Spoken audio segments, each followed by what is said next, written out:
ഞാൻ എന്നും ടെറസിലിരുന്ന് നാമം ജപിക്കുമ്പോഴേ ഇത് കണ്ടോ 2 പേരിയ്ക്കുന്നത്. ഞാൻ നാമം ജപിച്ചുകൊണ്ടിരിക്കുമ്പോൾ ഞാൻ ഇങ്ങനെ ജപിക്കും. ഓം നാരായണായ വിദ്മഹേ വാസുദേവായ ധീമഹി തന്നോ വിഷ്ണു പ്രചോദയാത്.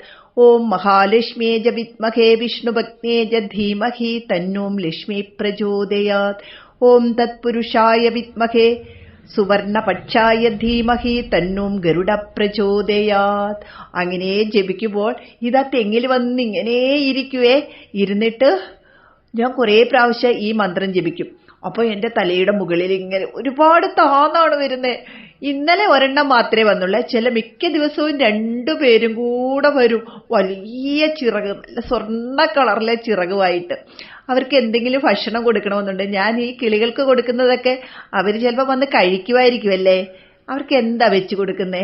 പിന്നെ ഇങ്ങനെ ഗരുഡനൊക്കെ ഇനി വല്ല നോൺ വെജ് ആണോ കഴിക്കുന്നതെന്നൊന്നും അറിയില്ല. എന്തായാലും നമ്മുടെ ഭഗവാന്റെ വാഹനമായതുകൊണ്ട് അവർക്ക് എന്തെങ്കിലും കൊടുക്കണമെന്നുണ്ട്. കൃഷ്ണ, ഇത് കാണുമ്പോൾ എന്ത് സന്തോഷാണെന്നറിയുമോ.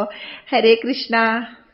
ഓം തത്പുരുഷായ വിദ്മഹേ സുവർണപക്ഷായ ധീമഹി തന്നോ ഗരുഡ പ്രചോദയാത്.